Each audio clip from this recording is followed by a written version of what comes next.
고민이야. 고민이야. 고민이야. 고민이야.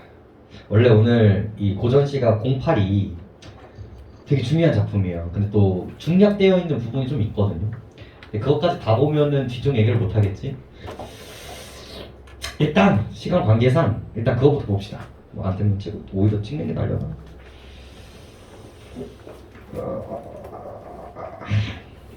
있는 것만 하자.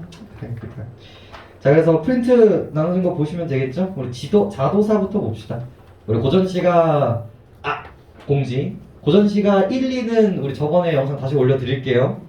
창기파랑가랑 고무도화가랑 아마 서경별곡일 겁니다. 그거는 그 영상으로 좀 대체를 할 거니까 그거 다시 들으시거나 아니면 기억을 하고 계신 분들은 그걸로 조금 대체를 할게요. 알겠죠? 그래서 오늘 첫 번째 자도사 한번 보도록 합시다. 이 작품은요, 자, 어떤 구조냐, 어떤 키워드를 갖고 있느냐, 통신, 연주, 지사. 요 작품의 연장선에 있는 사람입니다. 충성스러운 신하가 임금님을 사랑하는 노래라고 보시면 되겠고요. 정과정부터 시작을 해서 우리 뭐 배워요? 송미인곡 배우고요. 그리고 이 송미인곡, 삼미인곡의 영향을 받은 작품이라고 생각을 하시면 됩니다. 얘가 이제 광해군 때인데요. 이 자도사 역시 제목 역시도 나를 탄식하는 노래라는 뜻입니다. 그러니까 자연스럽게 이제 유교적 가치관 드러나고요. 그리고 이제 귀한 가사예요. 그 다음에 천상계, 하강계 그대로 나옵니다. 임금님은 옥황상제, 나는 헤어진 선녀. 그래서 이 천상계 이미지도 그대로 나오고요. 얘네들도. 그래서 화자도 여성 화자예요. 나는 남자임에도 불구하고 화자도 이제 여성 화자입니다. 어디선가 많이 들어봤었던 이미지들이죠. 근데 이게 아무래도 이제 시간이 흐른 지점이기 때문에 삼미인곡, 송미인곡 거의 유사하지만 조금 더 구체적이고 사실적인 이미지가 조금 있거든요. 그런 지점들만 좀 챙겨가시면 좋을 것 같아요.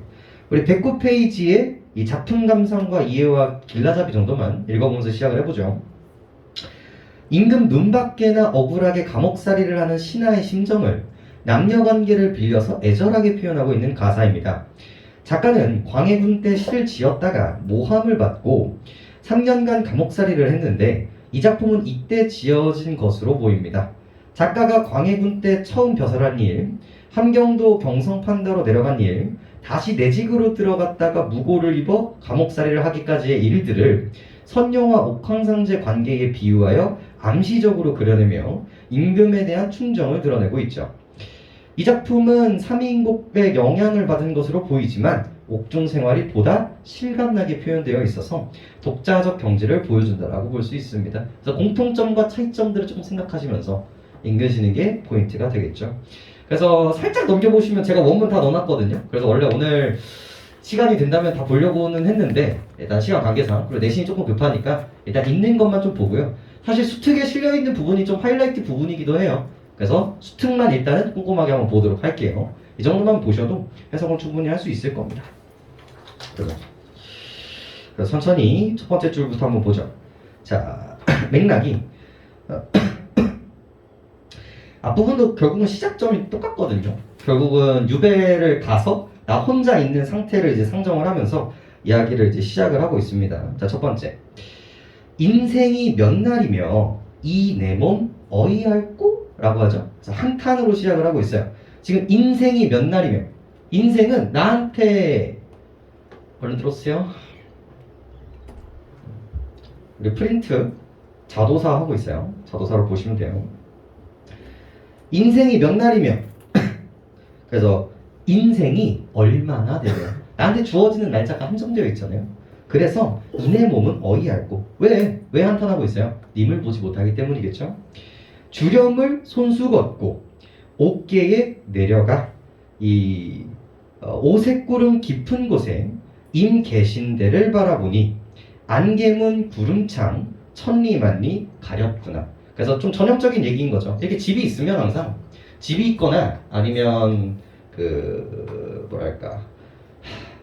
또 그 당시에 이제 사대부들이나 여성들은 지 혼자 다니지 않죠. 그래서 항상 이제 가마 같은 것들을 타고 다닌단 말이에요. 그래서 이 가마의 창이나 집의 차에 이렇게 발이 있어요. 혹은 문 같은 데에도 이렇게 발들이 이렇게 되어 있거든요. 그래서 문 밖에 나가기 위해서는 이 커튼을 걷어야 되는 거예요. 그래서 주령을 손수 걷고 그리고 옥계로 내려가. 그래서 그 아래 뭐가 있었던 거야? 계단이 있었던 거죠. 그러니까 계단으로 이제 내려가서 오색구름 깊은 곳에 있는 임계신대를 바라보니. 자, 여기서 오색구름이 나오는 이유가 뭘까요? 이 오색구름이 나오는 이유가 뭐야? 얘가 뭐로 상정되어 있기 때문에 그래요? 천상계로 상정되어 있기 때문에 그래요. 천상계로. 임계신 곳을 바라보니. 여기서는 옥황상제고요. 비유법, 즉 은유법이 전반적으로 깔려있다고 생각하시면 됩니다. 안개와 구름이 천리만리 가렸구나. 너무 많이 나오죠. 그러니까 얘 같은 경우는 약간 배경적인 묘사라고 본다면 그 뒤에 나오는 안개와 이 구름은 뭐로 해석하시는 게 맞겠습니까? 장애물로서의 역할을 하게 되는 거고, 자연스럽게 간신놈들이라고 해석하시는 게 맞겠고요. 여기서 나오는 천리만리 같은 경우는 화자가 여기에 있을 때 여기에 있는 이 천리만리가 진짜 천리만리겠냐는 거지. 얘가 바로 심리적 거리감을 보여주는 지점들이라고 생각하시면 되겠죠. 뻔한 얘기입니다.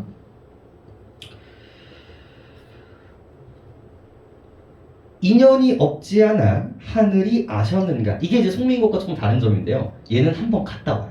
그러니까 야, 너 억울하면 와서 한번 얘기해봐 라고 해서 불려가. 다시 한양으로 간단 말이야. 근데 거기서 나의 결백을 해소하는 게 아니라 오히려 이놈의 간신새끼들 때문에 다시 떨궈지고 더 옥에 갇혀버려요. 그래서 그 과정들을 이제 실제적으로 이제 그리고 있는 부분들인데, 그래서 인연이 없지 않아 하늘이 아셨는가. 외로운 청란으로 광한군을 날아올라. 자, 첫 번째, 공간이 변해요. 이 상태에서 임금님이 계신 공간으로 이동을 합니다. 그래서 광한궁 잡아주시면 되고요.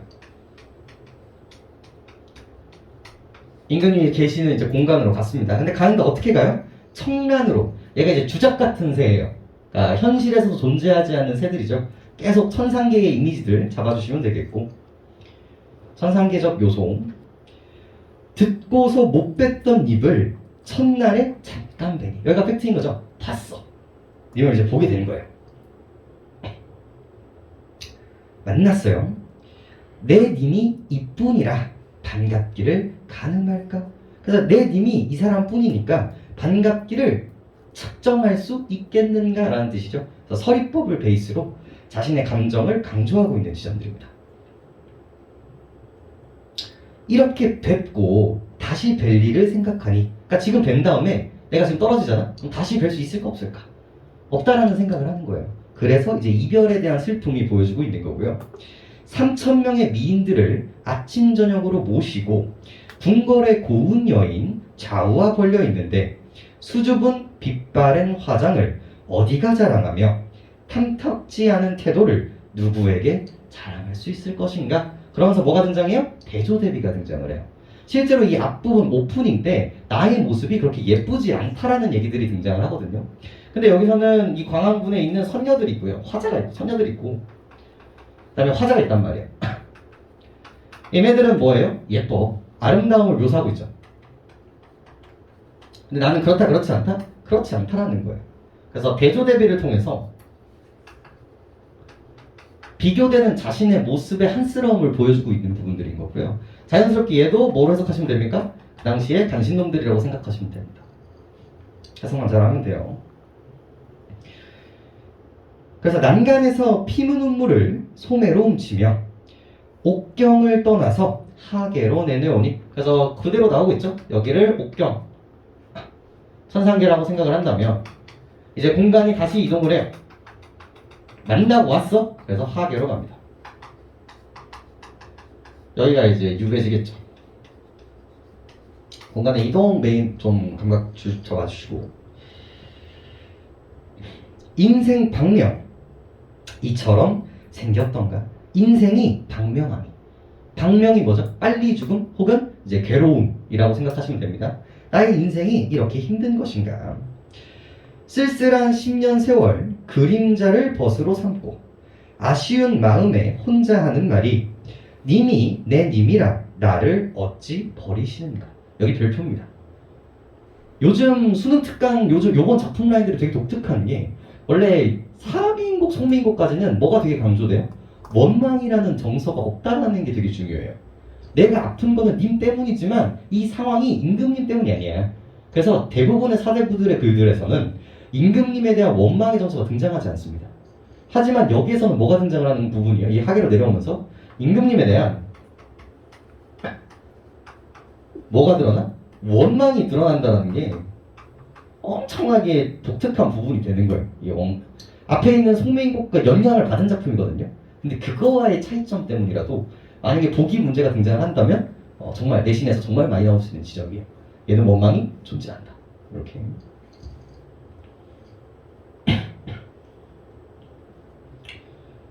그 다음에 생각하면 그 안이 불쌍한가.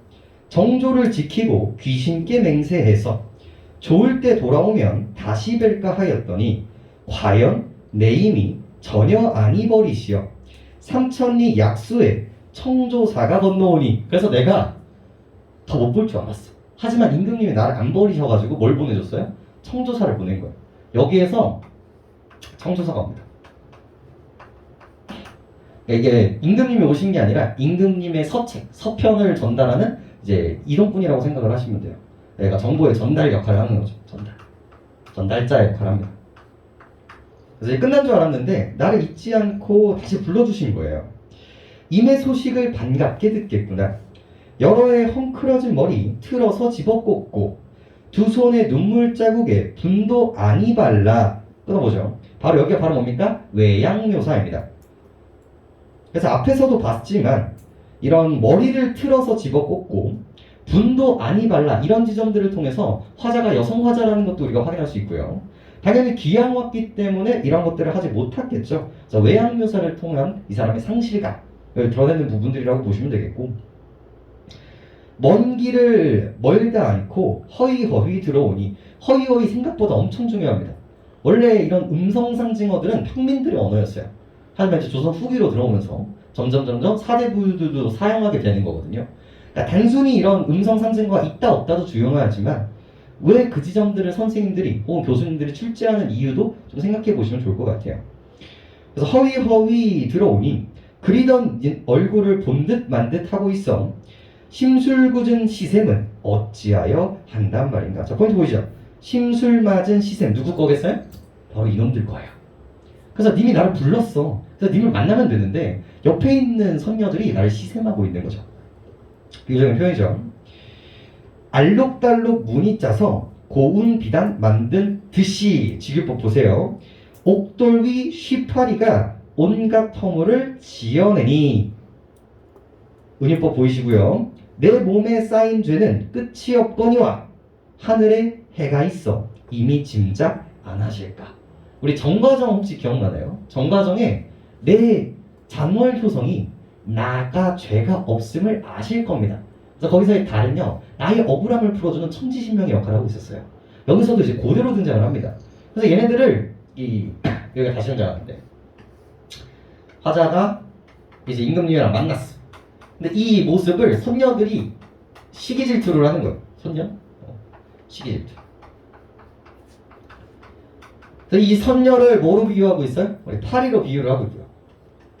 그 얘네들이 나에게 죄를 뭐야?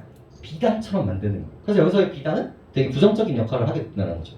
나는 아무런 죄가 없는데 나 위에 이렇게 내 죄를 겹겹이 상소하고 있는 부분들이라는 거죠. 야 뭐야 이거 뭐라고 그래? 영모 가담했어. 얘 지금 잘못했다. 이렇게 나에 빡치고 있는 거고. 그래서 하늘에 해가 있어 이미 짐작 안 하실까? 그래서 해 동그라미 치시면 되겠죠. 자, 일반적으로 조선시대 때 해달별은 원래 뭘 상징합니까? 임금님을 상징을 해요. 하지만 여기서는 나의 결백을 알아주는 존재, 천지신명의 존재로서 사용되고 있다 정도로 체크를 해주시면 될 것 같고요. 중요합니다.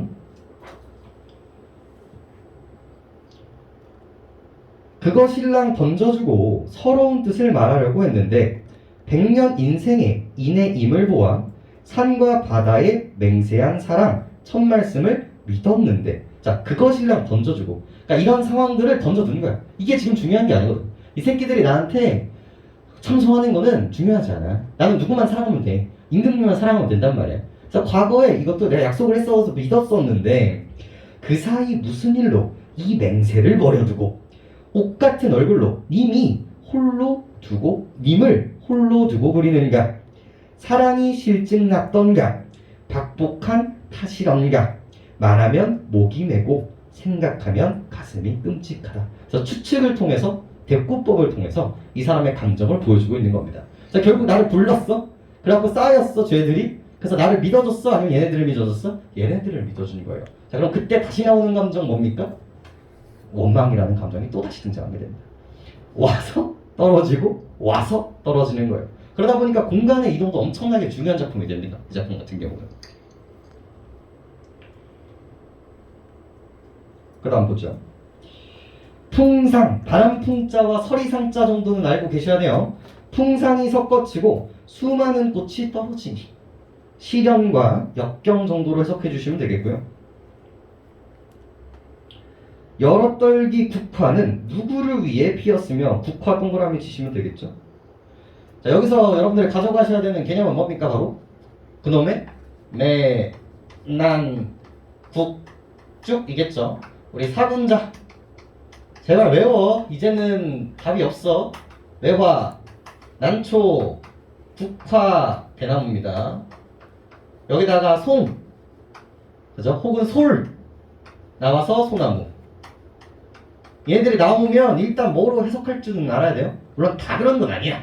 자연 친화일 때도 있고 그냥 배경일 때도 있어.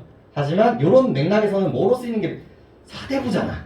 그럼 얘는 뭐야? 지조와 절개로 해석을 하시는 게 합당한 이치다. 이렇게 생각하시면 되겠죠.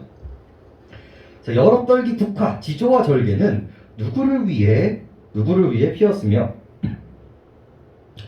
천지가 얼어붙어 삭풍이 몹시 부니 이 장애물들, 간신새끼들이 너무 많으니 하루를 볕을 쭌들 열을 주의가 어찌할까? 그러니까 내가 임금님을 잠깐 만났지만 그 나머지 일들은 어떻다? 춥게 살아갈 수밖에 없다. 여기 보시죠. 은침을 빼어내 오색실을 꿰어놓고 임에 터진 옷을 깁고자 하건만은. 자, 여기도 어떤 인상이 좀 이미지가 있어야 돼요? 3인곡에서 3인곡은 뭐냐면 봄, 여름, 가을, 겨울에 내가 님을 사랑하기 때문에 뭔가를 보냅니다. 우리 봄에는 뭘 보낼까요? 봄에는 매화를 꺾어다 보내요. 지조와 절기를 보내고요. 여름에는요, 내가 옷을 재단해서 보냅니다. 님에 대한 정성을 보여주고 있고요. 가을에는요, 청광을 보여요. 이 밝은 달을. 그래서 그걸 받으셔서 전 세계 우리나라에 선정을 베푸시길 바라는 마음을 보내고요. 마지막에 겨울에는 님이 추울까봐 따뜻한 양춘을 보냅니다. 그러니까 님에 대한 정성을 보여준단 말이에요. 그리고 여자는 남자의 옷을 만드는 문화였어요. 그러다 보니까 은침을 빼고 오색실을 빼요. 즉 오색이라는 건 색실이죠. 그 당시에 색감 있는 옷들은 되게 비쌌고 높으신 분들만 입을 수 있었단 말이에요. 그러다 보니까 정성이 되는 거고요. 님의 터진 옷을 깁고자 한다는 건 이 사람 님에 대한 사랑을 보여주고 있는 행위라는 거겠죠. 할 수 있을까 없을까? 없는 거예요. 천문 구중에 갈 길이 아득한 하늘 위가 님이 계신 공간이 너무나 머니까 아녀자의 깊은 정을 님이 언제 살피실까?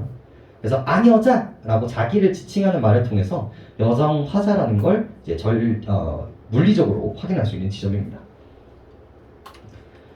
집집마다 대문을 차례로 연다 하되 자물쇠를 음력 석 달 다 지나니 봄이면 늦으리. 자, 그래서 지금 상황이 어떤 거야? 내가 옷을 기워야 되는 건 뭐예요? 계절감이 나온 거야. 겨울이라는 계절감 때문에 이제 겨울 때 옷을 기워야 따뜻하게 보낼 수 있잖아요. 근데 봄이 되면 이거 벗어야 된단 말이야. 그래서 시간이 지나면 다 의미가 없는데 안 불러주시고 동짓날 자정이 지난 밤에 돌아오니 집집마다 대문을 차례로 연다 하되 자물쇠로 굳게 잠가 침실을 닫았으니. 여기 체크해 볼까요? 나는 뭘 하고 싶어요? 화자는? 지금 나의 지조와 사랑을 보여주고 싶잖아. 그래서 옷을 고쳐주고 싶어요. 옷을 고쳐주고 싶은데 이거 겨울 다 가면 의미가 없거든요. 겨울에서 봄으로 넘어가는데 이거 지금 안 하면 의미가 없어. 그러니까 나는 어떤 행동을 보이는 거야? 두문 불출. 문을 닫고 나가지 않는다. 그래서 지금 뭘 보여주고 있는 겁니까? 외부와의 단절을 선택하는 이 화자의 모습을 확인할 수 있고요. 눈 위의 서리는 얼마나 녹았으며 뜰가의 매화는 몇 봉우리 피었는가? 조심하세요. 알아요, 몰라요? 모르는 거야. 지금 분명 시간이 흐르고 있는데 봄이 됐는지 얼마나 지났는지 안다, 모른다? 모른다. 패턴 나오죠? 간장이 썩어서 넉조차 그쳤으니 우리 사대부들 리을 못 보면 오장육부가 썩는 거예요. 천줄기 눈물은 피되어 솟아나고 반벽 청등은 빛조차 어두워라. 황금이 많으면 여기는 별표 치시죠. 모르면 못 푸는 부분이라 황금이 많으면 매부나 하려마는 백일이 무정하니 뒤집힌 동이에 빛을 쏘냐. 제가 선생님이라면 여기 낼 것 같아요. 내신 부분들은 여기는 공부를 안 하면 모르거든요. 황금이 많으면 매부나 하려마는요 고사를 사용한 구절입니다. 고사를 이용한 구절이죠. 옛날에 중국에 임금님 눈밖에 난 사람이 있었어요. 근데 이 임금님이 글을 너무 좋아하는 거예요. 멋진 글을 너무 좋아했어. 그래서 아주 유명한 문장가한테 돈 요즘으로 따지면 한 1억, 10억을 줘가지고 아주 예쁜 글을 써온 거예요. 그래서 그거를 자기가 쓴 것처럼 임금님한테 바쳐서 총애를 받았다라는 일화가 있어요. 그러니까 그렇게라도 임금님한테 사랑을 받고 싶은 거예요. 그래서 황금이 많으면 글자를 사가지고 글을 사가지고 보냈을 텐데 그럴 수 있다 없다? 없다. 그 다음에 백일이 무정하니 뒤집힌 동이에 빛을 쏘냐? 비친다 안 쏜다? 안 쏜다. 해석본을 보시면 뭐예요? 얘가 이렇게 장이 있고요. 이 동이가 있어요. 이렇게 땅에 파묻혀 있죠. 여기 햇빛이 들어와야 돼. 이렇게 들어와야 되는데 뒤집혀 있어요. 뚜껑은 뒤집혀 있단 말이야. 그럼 들어가 안 들어가? 안 들어가는 거죠. 임금님의 은총이 지금 다 닫혀 있잖아. 지금 막혀 있잖아. 들어와 안 들어와? 안 들어온다라고 한탄하고 있는 지점들인 거예요. 해석 안 되면 틀리는 지점들이니까 보시고요. 그리고 자신의 처지가 나아지지 않을 것이라는 생각이에요.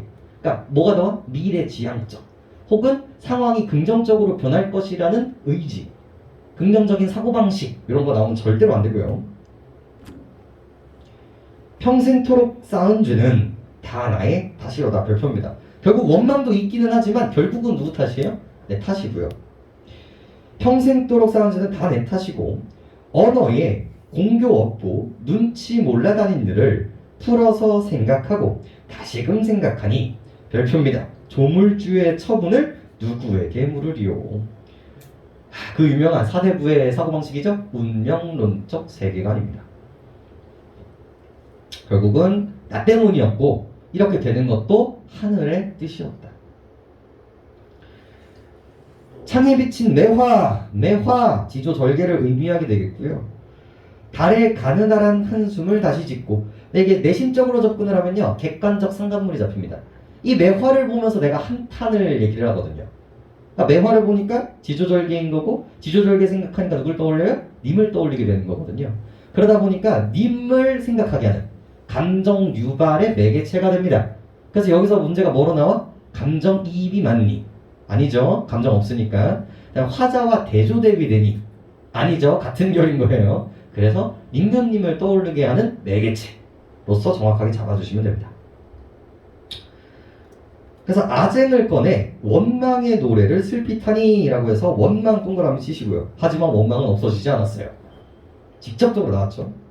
검은 고줄 끊어져서 다시 잊기가 어려워라. 그래서 심지어 그것도 하기 힘든 상황이 됐고요.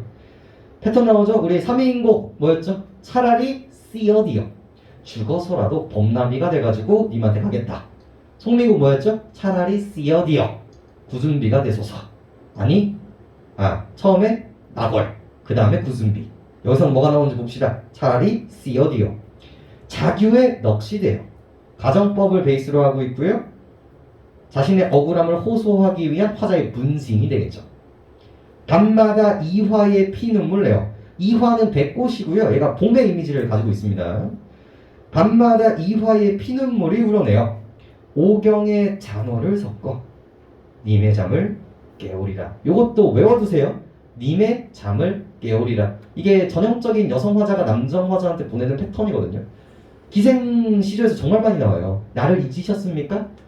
귀뚜라미가 돼서 새가 돼서 님 창가에 가서 깨워보겠다. 이 감정선이 뭐예요? 라고 물어보면 원망이라고 대답을 하셔야 돼요. 어떻게 나를 잊을 수 있어? 어떻게 나를 다시 찾아오지 않을 수 있어? 라는 감정선 때문에 가는 거 행위이기 때문에 원망이라는 감정 잡아주시면 됩니다.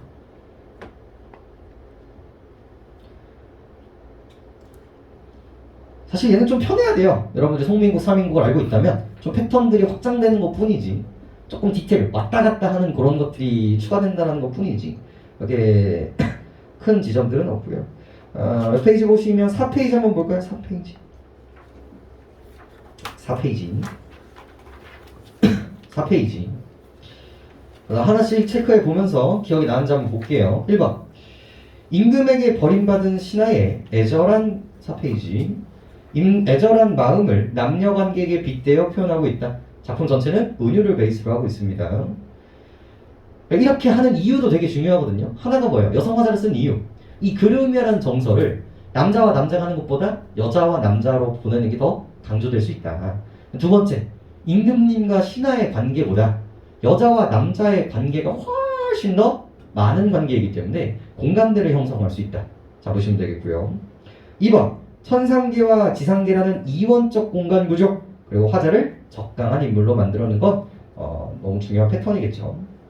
3번 서리법 엄청 많고요. 4번 직유법 뭐뭐한 듯이 뭐뭐 같이 전부 다 체크해 주시고요. 5번에 안개문, 구름창, 약수 이런 것들은 유명한 장애물들이죠. 특히나 약수 같은 경우는 은하수예요, 여러분들. 그 견우와 정렬을 가르는 그 물들이란 말이에요. 생각해 주시면 되겠고, 3,000명의 미인들과 궁궐의 고운 여인들은 대비되는 사랑을 받고 있는 간신배들이라고 생각하시면 되겠고요. 그림자 벗을 삼고 임과 헤어진 뒤는 외로운 처지, 그림자만 내 친구다. 청조사는 임의 소식을 알려주는 자연물, 새죠? 새지만 그러니까 일반적으로 이 천상계에서 지상계로 정보를 전달하기 위해서 가장 많이 쓰는 동물이 새예요. 물론 가끔 금방울이 오기도 하고요. 가끔 막 말이 오기도 하고 하는데 새들이 그런 정보 수전의 매개체가 많이 되죠. 그 다음에 9번은 뭐 괜찮고 원망이라는 감정만 잘 잡아주시면 되겠고요. 풍상, 사풍 전부 다 바람의 이미지니까 시련이고요. 11번 터진 옷을 깁고 싶으니까 화자에 대한 애정, 사랑 확인하시면 되겠고요. 안여자라는 걸 통해서 화자가 여자라는 거, 분 바르는 거, 화장하는 거 이런 것도 체크해 주시면 되겠고요. 자물쇠를 굳게 잠근다라는 건 외부와의 단절이 되고 있고요. 그리고 언어의 공교 없고 눈치 몰라 다니는 일 때문에 임과 헤어졌다. 이것도 자기 탓이 되는 거예요. 그리고 그 다음에 뭐도 나온다? 운명론적 세간이 나온다라는 것도 반드시 잡아주셔야 됩니다. 그리고 화자는 자기의 넋이되어 있는 상황을 가정해서 화자의 분신을 만들어서 자신의 억울함을 호소하고 싶어요. 이런 억울함을 호소하는 부분이 하나 더 있거든요. 달이 알 것입니다. 잔월효성이 알 것입니다. 그 지점 역시도 억울함을 표현하는 지점들이라고 보시면 돼요. 근데 저 나쁜 놈들이 나의 죄들을 비단처럼 쌓아 올리는 거죠. 그런 맥락들만 잘 해석하신다면 문제를 푸는 거는 크게 문제가 없을 겁니다. 가볍게 풀어볼까요? 가볍게 풀어봅시다.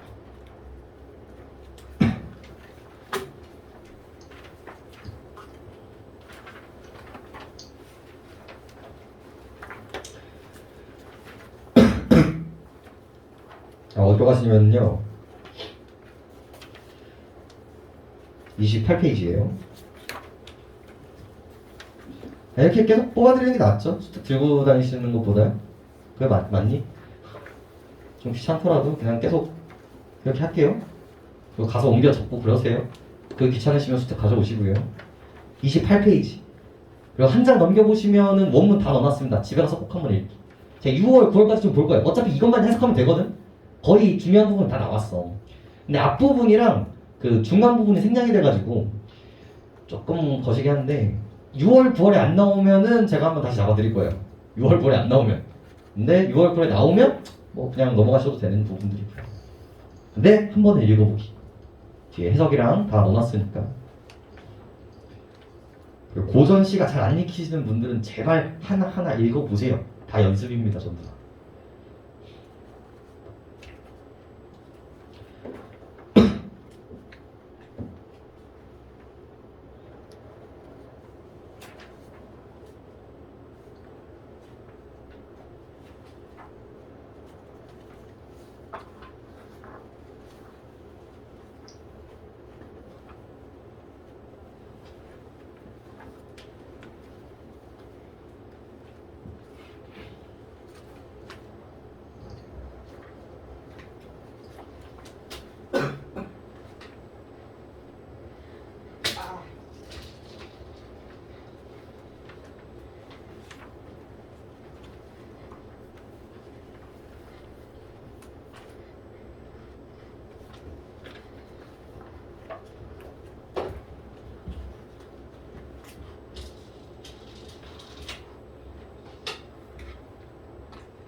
프린트 주할 페이지예요. 예. 없어요? 도전 시간 7일하고 나왔어요. 그 중간에 제일 두꺼운 거. 중간에 제일 두꺼운 거. 잠깐만. 받았니? 내가 뭐로 들었어? 아니 이거 아니에요? 그거 맞아. 이거 28페이지. 이거 되잖아. 이게 무슨 거예요? 그거잖아. 이게 무슨 거예요? 왜 그러는 거야? 방금 배운 작품이잖아요.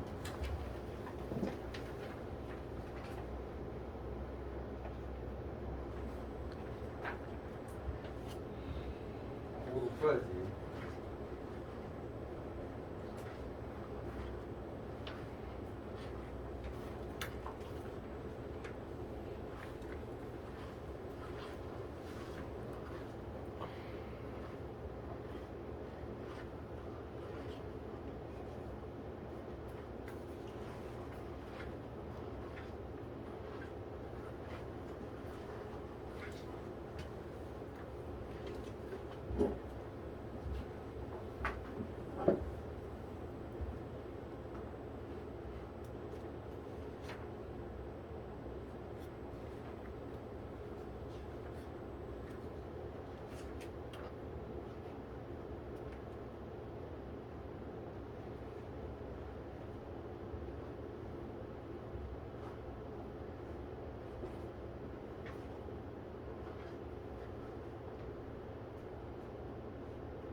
도착했어? 네.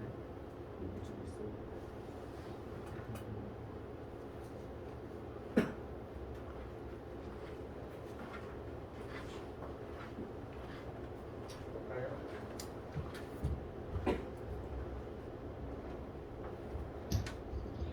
봅시다. 04번 볼까요? 04번. 1번. 눈 위의 서리에 뜰화의 매화에서 관찰한 형상을 제시하며 현재 상황에 대한 화자의 부정적 인식이 변화하는 과정을 보여주고 있다. 너무 전형적인 패턴이에요. 변화는 언제나 메인 문제의 출제 포인트이기는 한데 유지가 되고 있죠. 유지가 되고 있어서 님을 잃은 슬픔은 계속 유지가 되고 있고요. 그 다음에 반벽청등에서 창에 비친 매화의 달이라고 해서요. 그러니까 반벽청등은 여러분들 밤과 낮 정도를 구분할 수 있는 거지 계절감을 보여준다라고 보기는 어려워요. 청등 정도니까요. 매화는 그럴 수 있어요. 매화는 이제 겨울, 그 다음에 봄, 초 정도의 계절감을 갖고 있기는 한데 여기서는 계절의 흐름이라기보다는 임금님을 떠오르게 하는 매개체로서의 역할을 하고 있다고 보시는 게 맞습니다. 오히려 이제 매화가 얼마나 피었는가 이런 것들은 오히려 계절적 변화에 대한 인식을 못하고 있다 이런 얘기들은 괜찮은데 여기서는 조금 어긋난 부분들이고요. 3번은 황금이 많으면 이라는 가정적 상황과 맞는 얘기고 뒤집힌 동이에 해가 비치는 현실의 상황을 대응하여 현실에 대한 부정적 인식을 나타내고 있다. 이게 문제가 조금 그렇긴 한데 뒤집힌 동이에 해가 비치는 현실은 긍정이거든요. 이게 근데 이제 부정적 인식이라고 얘기를 하고 있어서 뒤집힌 동이에 해가 비쳐요 안 비쳐요? 안 비쳐야 부정적이 되는 거거든요. 그래서 3번도 안 되고 답은 이제 4번이 됩니다. 결국은 뭡니까? 운명론적 세계관을 네가 알고 있니? 라는 문제라고 보시면 되겠습니다. 어쩔 수 없었다. 이게 사대부의 사고방식이었고 이번의 답은 5번이 됩니다. 결국 이제 공간감에 대한 이야기인데 리을로 가기 위해는 뭐예요? 결국은 임금님을 보기 위해서 나는 어떻게 했었어야 돼? 라는 이야기인데 리을, 미음을 닫고 세상과 단절하여 지나야 한다고 생각하죠. 내가 단절한 이유가 뭐야? 님을 옷을 고쳐주고 싶은데 못 가기 때문에 들어간 거야. 근데 인과성이 완전히 잘못됐고요. 그 다음에 3번 3번 사실 여기서 제일 중요한 건 마지막 줄의 원망 정도고요. 그리고 답이 잘 못 찾았다라고 생각하시면 글자를 지금 잘못 읽고 있는 거예요. 1번 보겠습니다. 3,000명의 미인들과 궁궐의 고운 여인들과는 다르게 화자가 빛바란 화장과 탐탁지 않은 태도를 자랑한 것은 틀렸죠. 나는 자랑하는 지점이 없어요.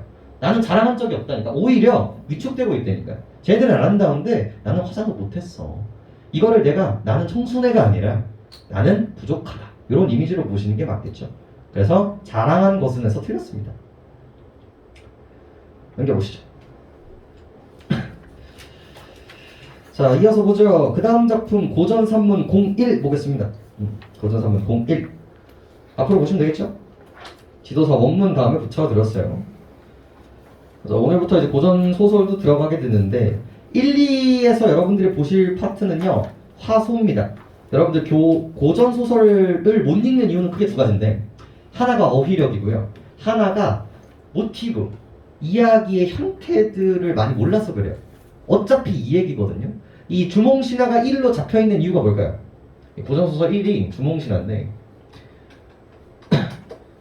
왜 하필 고전소설 01에 잡혀있는 걸까요?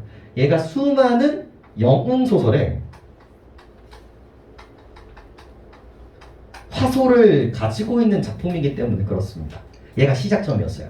그럼 그 다음에 나오는 무슨 저는 얘의 뼈대를 그대로 답습하고 있다고 보시면 됩니다. 그래서 그 원형이기 때문에 너무나 중요하고요. 결국 주몽 누굽니까? 우리 고구려를 만든 사람이죠. 그래서 그 건축신화가 이제 기반이 돼서 앞으로 나오는 영웅소설에 영향을 미쳤구나 생각하시면서 작품을 좀 보도록 하죠. 아마 2학년쯤에 교과서에 실린 학교들도 많아서 좀 보도록 합시다. 화소 보시면서 보시면 돼요. 첫 번째. 잠깐만. 프린트. 아까 다 갖고 왔죠? 아, 여기 있겠네요. 네, 여기 있네요. 봅시다. 시조 동명 성왕은 성이 고시고 이름은 주몽이다. 그래서 주몽에 대한 소개를 가지고 이야기를 시작하고 있습니다. 즉 고구려를 만든 사람은 성은 고시고 이름은 주몽이다. 그래서 앞으로 이 이야기를 하겠다라는 건데 이에 앞서 그러니까 뭐예요? 이 사람이 태어나기 이전 이야기를 하겠다라고 시작을 하고 있거든요. 이에 앞서 부여의 왕 헤부르가 늙도록 아들이 없자. 여러분들 여기 들어가시는 분들은요 뭐가 되게 중요하냐면 인물이 되게 중요해요. 고전소설 힘든 이유도 여러분들 뭐가 되게 바뀌기 때문에 인물에 부르는 호칭들도 되게 많이 달라지죠. 그리고 이름이 아니라 이제 한자들이 많기 때문에 여러분들 좀 헷갈려 하시는데 그래도 주체 잘 잡는 게 되게 중요해요. 처음 시작. 이에 앞서 부여의 왕 헤부르. 부여의 왕이 헤부르. 여기서는 주체와 서술어가 되게 중요해요. 헤부르가 늙도록 아들이 없자 산천에 제사를 지내어 대를 이을 자식을 구하였습니다. 그에 탄 말이 고년에 이르러 뭐 체크해야 돼요? 공간감 제발 잡으세요. 고전소설은 언제나 뭐가 나오기 때문에 팩트체크, 사실체크 문제들이 나오기 때문에 이 공간에서 이 일이 벌어졌니가 중요해. 이 공간에서. 그래서 제발 버릇들이세요. 곤년입니다.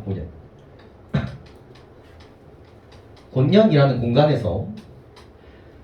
공간에서 이르러 큰 돌을 보았는데 마주대하며 눈물을 흘렸다.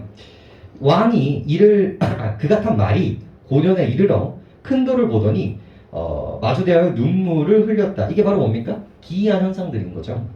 왕이 이를 괴상하게 여겨 사람들을 시켜 그 돌을 옮기니 어린아이가 있었는데 금색의 개구리 모양이었다. 왕이 기뻐하며 말하기를 이는 바로 하늘이 나에게 후사를 내려주신 것이다 하고 거두어 기르고 이름을 금마라 하였습니다.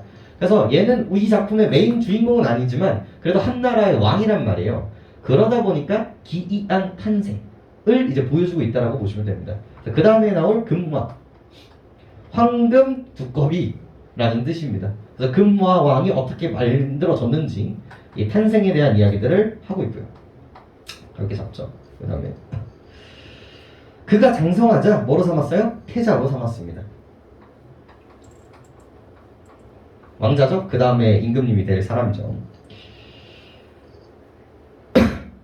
후에 그의 재상 아람불이 다음과 같이 말하였습니다. 제발 이런 거 잡고 가요. 버릇을 들여. 그러니까 얘가 누구 사람인지가 되게 중요해. 재상이라는 벼슬을 가지고 있고요. 재상은 왕 다음에 되게 그 다음 단계예요. 막 국무총리 같은 부분이라고 생각하시면 됩니다. 높은 벼슬을 가지고 있는 이 사람이 말하기를 일전에 하늘이 저에게 말하기를 장차 내 자손에게 이곳에 나라를 세우게 할 것이다. 너희는 그곳을 피해라. 동해 물가에 땅이 있으니 이름을 가서번이라고 하는데 토양이 기름지고 오곡이 자라기가 알맞으니 도읍할 만하다라고 했습니다. 별표입니다. 여기가 바로 뭡니까? 하늘의 암시예요. 조심하세요. 지금 하늘이 나왔어. 하늘이 천상계가 얘한테 꿈을 통해서 암시를 준 거예요. 근데 얘가 암시를 준 이유를 잘 봐야 돼. 얘네들을 위해서가 아니야. 내 아들이, 나의 아들이 하늘로 내려와서 뭘 지을 거야? 나라를 지을 거야. 근데 이 나라 위치에 누가 있는 거예요? 얘네들이 있는 거야. 그러니까 내 아들이 여기서 나라를 만들 거니까 너희 내가 좋은 자리에 점지해 줄 테니까 거기로 이동하렴이라고 얘기를 하는 거예요. 그러니까 내가 여기를 다스리겠다는 게 아니야. 그래서 이거를 뭐라고 좀 유식한 말로 뭐라 해요? 천도예요, 천도. 나라의 수도, 나라를 움직이는 것들을 천도라고 이야기를 하는데 이 천도를 이제 알려주는 거죠. 그래서 이 지점에서 정말 많이 나오는 지점이 뭐예요? 이게 고전소설의 특징이라는 거죠. 첫 번째, 영웅소설의 화소도 있고 여기 고전소설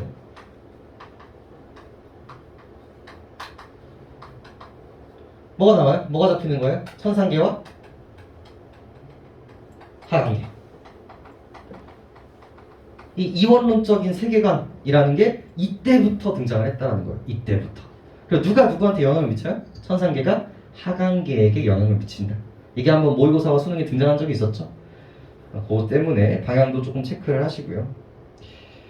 그래서 아람불이 마침내 왕에게 권하여 그곳으로 도읍을 옮기고 나라 이름을 동부여라고 이야기를 했습니다. 그래서 지금 발화하고 있는 이 지점은 나중에 이 사람의 아들이 나와서 이제 나라를 채우게 되는 거고요. 얘네들은 이제 아까 얘는 고년에서 얻었다 정도고 고년에서 얻은 그 얘네들은 나라를 옮겨서 다시 부여를 만들게 되는데 그때의 이름을 동부여라고 이야기를 했다는 거죠. 그래서 새로운 공간이 만들어집니다. 이렇게 잘 보세요. 공간감이 이제 올드뉴 만들어졌으니까 언제나 출제 원리가 되겠죠. 옛 도읍에는 어떤 사람이 있었느니 어디서 왔느니 알 수 없으나 스스로 천재의 아들 해모수라 칭하며 와서 도읍하였다. 그래서 원래 있었을 때는 누가 등장해요? 아들이 등장을 하고 이 아들의 이름이 뭐였다? 해모수였다. 자, 그래서 하늘에서 사람이 내려왔다라는 이미지인 거거든요. 임금님은 누가 정해줘? 하늘이 정해준다. 즉 뭔가 우두머리가 되는 사람들의 그런 정의의 권력의 정당성을 부여하기 위해서는 나는 너희들과 달라. 우리나라는 너희 나라들과 달라. 이런 이미지를 부여해야 되거든요.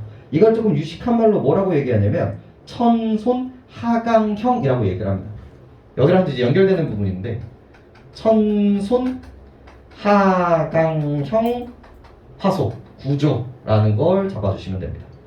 하늘에서 사람이 내려와서 나라를 만들었다. 이건 이 작품뿐만이 아니죠.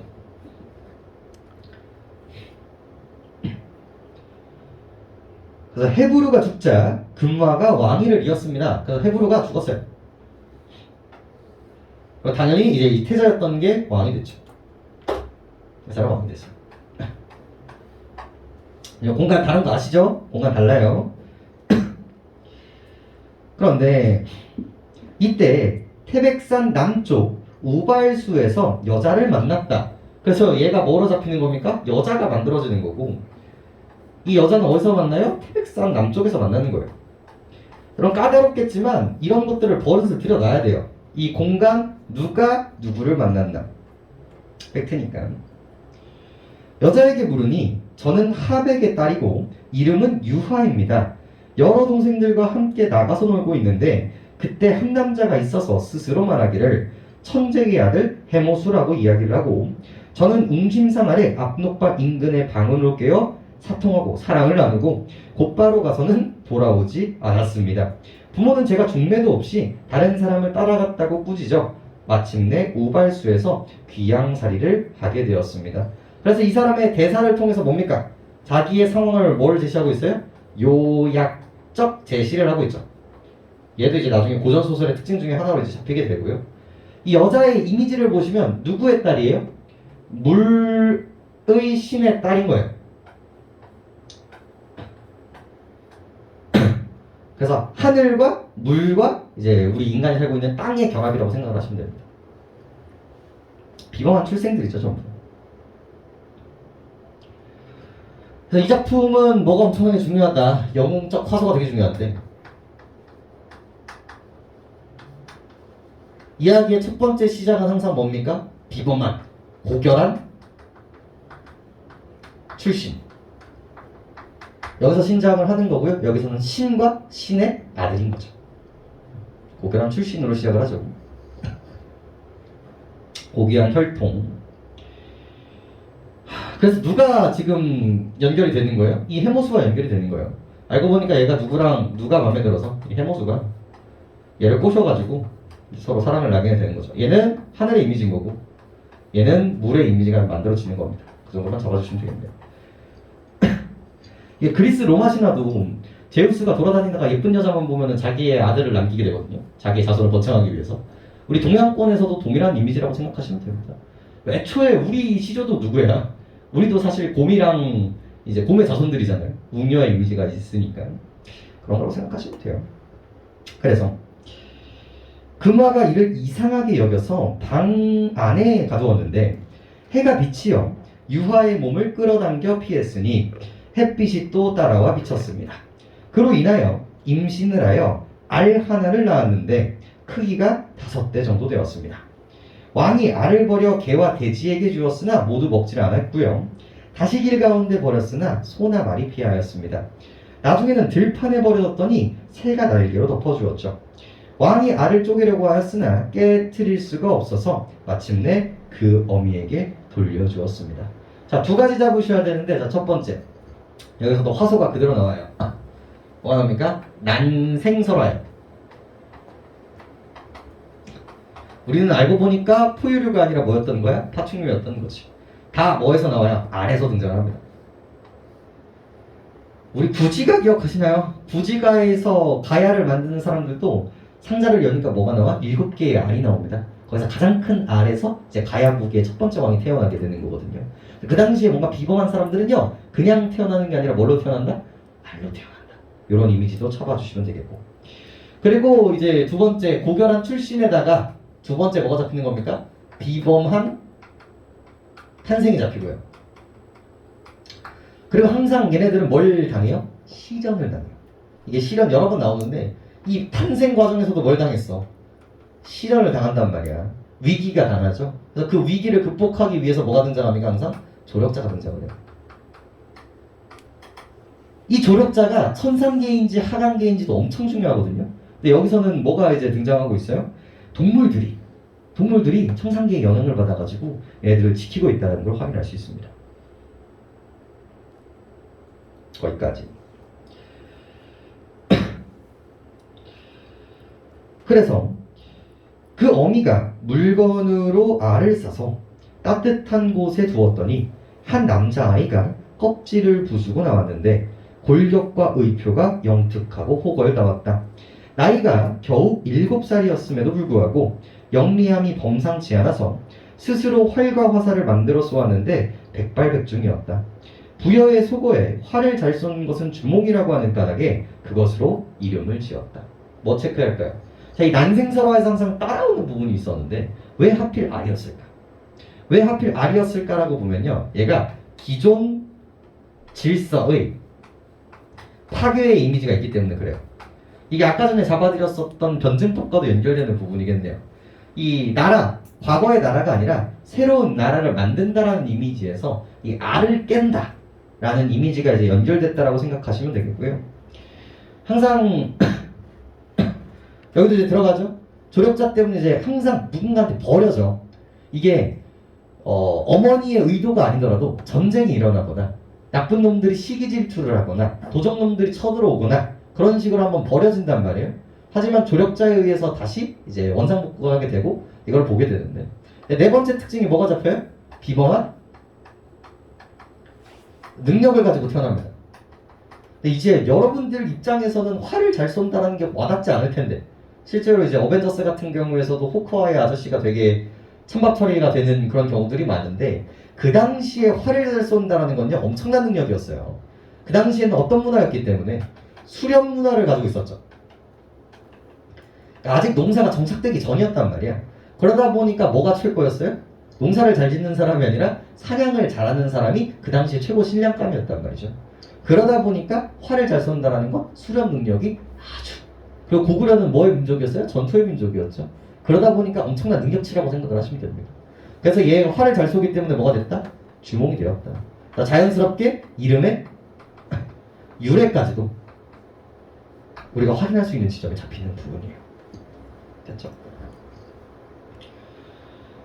자, 그럼 이제 비범한 능력을 갖고 태어났어요. 그럼 옆에서 누가 하겠습니까? 질투를 하겠죠. 금화에게는 7 아들이 있어서 늘 주몽과 함께 놀았으나 그 재주와 능력이 모두 주몽에게 미치지 못했다. 비범하죠. 그의 아들 대소가 왕에게 말하기를 주몽은 사람이 낳은 자가 아니며 그 사람 등이 용감합니다. 만약 일찍 도모하지 않으면 그러니까 저를 제거하는 것을 도모하지 않으면 후환이 있을까봐 두려우니 청컨대 그를 제거해 주세요. 그래서 보시죠. 그래서 누가 여기서 이어지는 거죠. 금화왕이 있었고요. 그다음에 누구를 구해줘요? 저 여자 어디 갔어? 우리 하백의 딸 유화를 구해줍니다. 얘는 누구랑 연결되고요? 해모수랑 연결되고요. 여기서 주몽이 태어나죠. 그리고 이 금화 위에는 누가 있고요? 해부수가 있고요. 여기는 7 아들이 있는데 그 아들의 첫째 이름이 대소였네요. 그래서 얘와의 관계는 긍정이에요, 부정이에요? 부정적 관계예요. 그죠? 그리고 처음에 얘가 금화의 주몽의 관계는 알이었을 때는 부정이었거든요. 버리려고 하니까. 근데 그게 돼? 안 돼? 잘 안 된단 말이에요. 그래서 약간 중립적인 상태예요. 실제로 얘가 부정이었으면 좀 그러니까 좀 처리 좀 합시다 아버지 라고 했을 때 그거를 승낙했을 거거든요. 근데 이때는 승낙하지 않습니다. 나중에는 군사를 보내는데 지금은 애매한 중립적인 위치죠. 왕이 듣지 않고가 포인트거든요. 왕이 듣지 않고 그에게 말을 기르도록 했습니다. 주몽이 날랫말을 알아보고 먹이를 주려 야위게 하고 둔한 말은 잘 먹여서 살찌게 했습니다. 왕은 살찐 말은 자신이 타고 마른 말은 주몽에게 주었죠. 후에 들판에서 사냥했는데 주몽이 활을 잘 쏘기 때문에 화살을 적게 주었으나 주몽이 잡은 짐승들이 매우 많았습니다. 왕자와 여러 신하들이 또 그를 죽이려고 모의했습니다. 자, 그래서 간략하게 소개가 됐지만 이게 버전마다 조금 다른데 비범한 능력이 있어서 또 뭐가 또 나오는 거예요? 시련이 또 나오는 거예요. 시기와 질투 때문에. 그때 뭘 해야 돼요? 위기 극복을 해야 돼요. 여기도 마찬가지였죠. 그때의 조력자는 학 동물들이었다면 요번의 조력자들은 누구예요? 어머니가 됩니다. 그리고 이 비범한 능력을 조금 더 구체화하고 있죠. 첫 번째가 뭐였어요? 첫 번째가 말을 보는 능력이고요. 두 번째가 이제 활을 잘 쏘는 능력을 조금 더 구체화하고 있죠. 그 당시에 말은 되게 중요한 수단이었습니다. 그래서 말을 잘 구분하는 것도 엄청나게 능력이었고, 두 번째 활을 잘 쏘니까 또 시기 질투가 일어나서 또 죽이려고 한단 말이에요. 그때 이제 어머니가 그것을 알려주게 됩니다. 우리 유화 어머니께서 이어가 보죠. 나라 사람들이 장차 너를 해치려고 한다. 너와 지혜주와 지략으로 어디를 간들 안 되겠느냐? 지체하여 머물다가 욕을 당하는 것보다는 멀리 가서 뜻을 이루는 것이 낫겠다라고 했습니다. 주몽이 이에 오이, 마리, 혁보 등 세 친구가 되어 가다가 엄사수, 장애물, 이 물가에 이르러 건너려고 하였으나 다리가 없었다. 추격해 오는 병사들이 닥칠까봐 두려워 물에게 구하여 말하기를. 제일 유명한 장면들이 등장을 하죠. 자, 첫 번째 뭘 잡으시면 되냐면요. 오이, 마리, 혁보 잡으시면 됩니다. 이런 거 나와. 혼자서 떠났다. O야 X야? X라는 걸 알 수 있죠. 친구와 같이 떠났다는 이미지만 좀 잡아두시고요. 얘네들이 전부 다 뭐 그 나라를 만드는 데 있어서 이 중요한 요소들을 상징하게 되고요. 더 나아가서 그 당시 고구려를 처음 만들었던 족벌들이에요. 실제로 혼자 나라를 만들지 않았을 거란 말이야. 그때 도와줬던 사람들을 이렇게 이름을 박아놓는 거야. 나는 천재의 아들이요 하백의 외손이다. 오늘 도망하여 달았는데 추적자들을 달아오니 어찌하면 좋은가. 그래서 위기를 극복하기 위해서 어머니의 도움을 받았고, 그리고 이제 두 번째 누구의 도움을 받는 거예요? 물고기. 뭐 버전마다 달라요. 자라, 기타 등등등. 그래서 물가가 이렇게 막혔는데 뭐가 올라오는 거예요? 얘네들이 다리를 만들어주게 되는 거겠죠. 이게 이제 고전 소설의 특징 중에 하나인, 물론 계속 나오고 있지만 뭐에 대한 이야기입니까? 비현실성, 기성, 그리고 천상계가 하강계에게 영향을 미치는 그 구조를 우리가 확인할 수 있는 지점이죠. 라고 하였다라고 하니까 이에 물고기와 자라가 떠올라 다리를 만들었으므로 주몽이 건널 수가 있었습니다. 누가 승자였어? 우리 여기 물의 신 이름이 하백이거든요. 반쯤 피는 물의 이미지가 있기 때문에 능력치가 있었죠. 이후 물고기와 자라가 곧 흩어져 추격해 오던 기병들은 건널 수가 없었습니다. 주몽이 가다가 모든 곡에 이르러 3명을 만났습니다. 공간만 보시면 돼요. 주몽이 도망쳐 나가다가 모든 골이라는 공간을 만나요. 그래서 여기서 친구 있었죠? 친구. 여기서도 이제 조력자를 얻습니다. 조력자 3명을 얻게 되는데 가운데 한 명은 삼배 옷을 입었고 한 명은 기운 옷을 입었으며 한 명은 수초로 엮은 옷을 입고 있었습니다. 외양묘사인데 얘네들도 전부 다 그 뭐랄까 농민, 그 다음에 어부, 귀족 뭐 이런 것들을 의미를 해요. 중요하진 않은데 주몽이 묻기를 그대들은 어떤 사람들인가? 성은 무엇이고 이름은 무엇인가 하였습니다. 삼배 옷을 입은 사람이 말하길 제사입니다 라고 하였고, 기운 옷을 입은 사람이 말하길 무골입니다 라고 하였고, 수초로 엮은 사람들이 말하길 묵거라고 했으니 성씨는 말하지 않았습니다. 자, 성 동그라미 쳐보시죠. 그 당시에 성은 엄청나게 중요한 역할을 해요. 그러니까 평민들은 성이 있어요, 없어요? 성이 없는 거야. 그래서 이 조력자 3명은 그 당시 실제로 고구려를 만들었을 때 조력자들이었어요. 그리고 여기에다가 뭐를 부여한다는 건? 성씨를 부여한다는 건 귀족을 만든다는 의미인 거고, 뭘 만들었던 거야? 신분을 만들어줬다라고 생각을 해주시면 됩니다. 그 당시에 조력자들은 이제 이름을 부여함으로써 사실성들을 부여하는 부분들이죠. 그래서 주몽이 제사에게 극시, 무골에게 중실시, 묵거에게 소실시라는 성씨를 주고 무리에게 일러 말하기를 내가 바야흐로 하늘의 크나큰 명령을 받아 나라의 기틀을 열려고 하는데 마침 이 3명의 현명한 사람들을 만났으니 어찌 하늘께서 주신 것이 아니겠는가 하고 말했다. 마침내 그 능력을 살펴 각기 일을 맡기고 그들과 함께 어디로 갑니까? 졸본천에 이르렀다. 자, 모든 곳에서 어디로 가요? 졸본천. 그러니까 문제 어떻게 나와? 졸본촌에서 조력자를 만났다 이렇게 나온단 말이야. 그래서 공간감 잘 나눠주시고 주몽이 그 토양이 기름지고 아름다우며 자연 지세가 험하고 단단한 것을 보고 드디어 도읍하려고 하였으나 궁시를 지을 겨를이 없었기에 단지 비류수가에다가 초막을 짓고 살았습니다. 그래서 여기서 건국을 하게 되고요. 여기서 내신 문제 때문에 많이 나오는데 이 초막, 얘가 이제 초창기 단계 임시방편이라고 얘기를 하는데 뭘 보여준다? 검소한 성격 이라는 것을 이제 보여준다. 이런 것도 이제 잡히게 되고요. 내신 때 좀 많이 나와요. 나라 이름을 고구려라고 하였는데 이로 인하여 고를 성씨로 삼았습니다.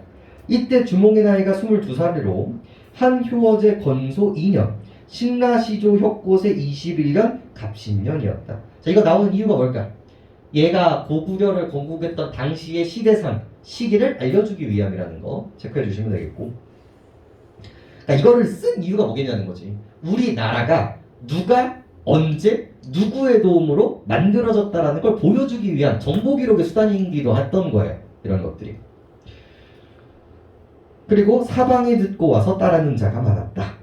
그 땅이 말갈불하게 있다 했기에 침입과 도적질의 피해를 입을까 두려워하여 마침내 그들을 물리치니 말갈이 두려워 굴복하고 감히 침범하지 못했다. 그래서 실제로 우리 보구려가 있었던 땅이 이 중국인들 말갈족들이 있었던 지점이었거든요.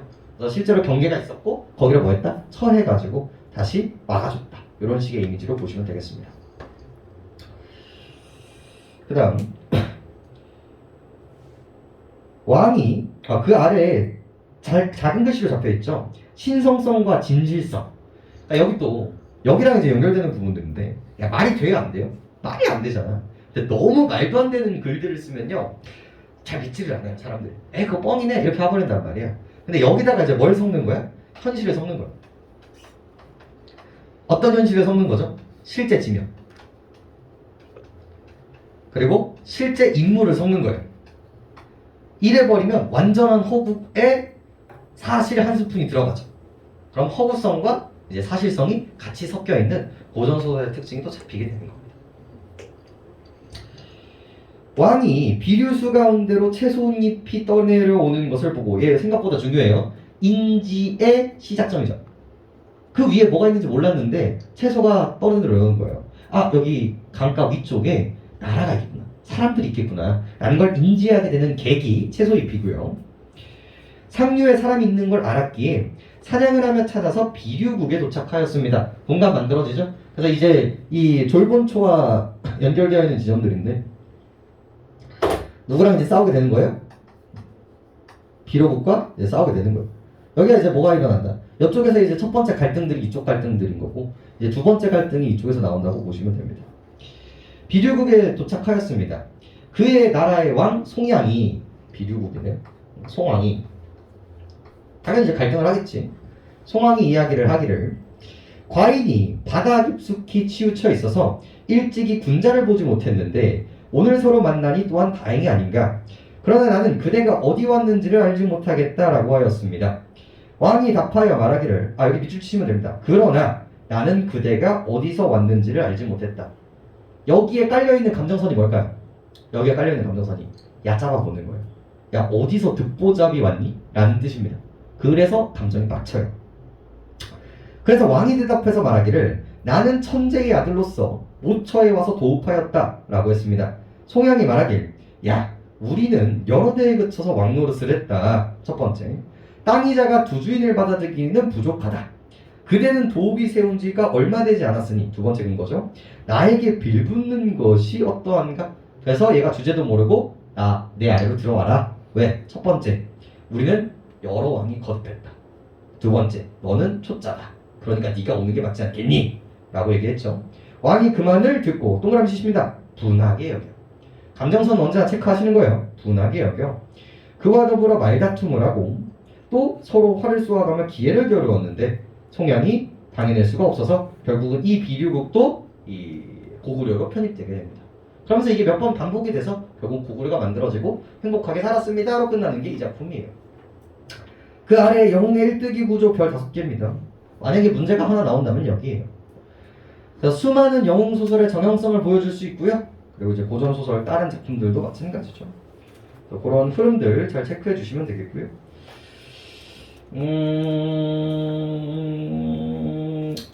18페이지 볼까요? 18페이지. 19페이지 봅시다. 19페이지.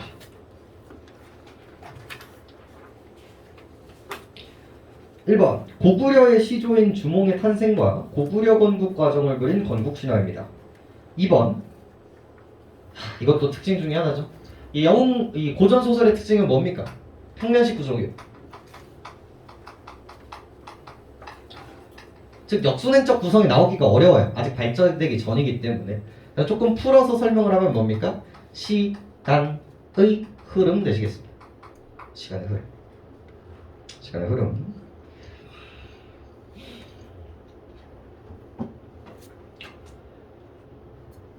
(3번) 영웅의 일대기적 구조 더 이상 얘기 안 할게요. 근데 이거 외우세요. 그래서 이 지점쯤이 되겠구나라고 생각하면 고전소설이 조금 더 편해집니다. 4번 천손항항 신화와 난생설화가 결합됐고요. 자, 5번 천부 지모용 화소를 통해 천부 아빠는 하늘고요.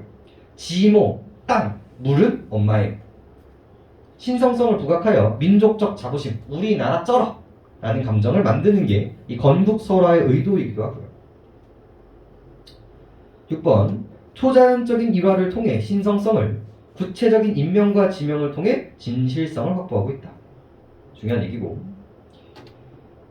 헤로부는 신이한 현상, 이것도 뭐 다른 나라 왕이지만 그래도 왕이니까 이렇게 비현실성 잡아두셨고, 8번 헤브루는 아람불이 전한 하늘의 계시에 따라서 도읍을 옮겼고요. 옛 도읍에는 해모수가 도읍을 합니다. 9번의 요약적 진술 어디에서 있었는지 체크하시고요. 10번의 아래 상징성, 11번 근무하는 뭐예요? 생김새, 두꺼비 같은 생김새였고 실제로 접혀져 있어요. 그 왕의 모습의 얼굴이 두꺼비처럼 생겼다. 그리고 주몽은 능력. 그 정도만 보시면 되겠네요. 됐습니다. 그냥 이어서 하고 마무리하는 게 나을 것 같은데 두 번째 문제 풀 시간이 없네. 두 번째까지 보자. 항상 계획에 비해서 하나를 못하네.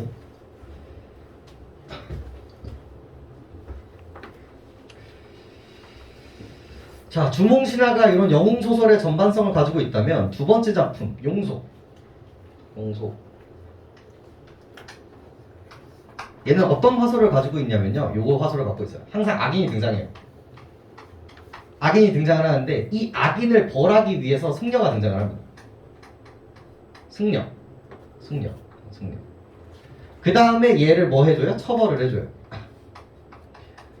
이 구조가 제일 유명한 게 그 옹고집전이에요. 근데 나 깜짝깜짝 놀라. 여러분들 옹고집전을 모르더라고. 야, 이게 홍길동전이나 전우치전이나 신청전이나 같은 결로 좀 아셔야 되는데, 이 옹고집전 여러분 들어봤을 거예요. 옹고집전이 무슨 얘기냐면 아주 유명한 부자가 있었어요. 근데 성격이 쓰레기야. 그래서 너무 쓰레기라서 이 승려님이, 이 스님이 벌을 주기 위해서 한번 찾아가요. 근데 그냥 주는 게 아니라 기회를 한번 줘요. 가서 시주를 이렇게 주는 거예요. 그러니까 승려들은 이제 먹고 살기 위해서 뭘 받아요? 시주를 받는단 말이에요. 그래서 사람들은 시주를 하면서 부처님한테 잘 살기를 이제 기원을 하는 거고. 근데 이제 부자 입장에서는 이 사람들이 거지나 다를 게 없단 말이에요. 그러면 아예 안 줘 하고 보내면 되는데 그냥 보내면 되잖아. 근데 거기다 뭘 줘요? 똥을 주는 거예요. 항상 똥을 줘요. 그러니까 이미 그 쌀을 받고 있었잖아. 그 위에 똥을 뿌려가지고 그것도 못 먹게 만드는 거예요. 그래서 그런 쓰레기 같은 짓을 하니까 이제 처벌을 해주죠. 그때 그 처벌이 뭐예요? 자기랑 똑같은 클론을 만드는 거예요. 그래서 집에 가보니까 뭐야? 내가 두 명인 거지.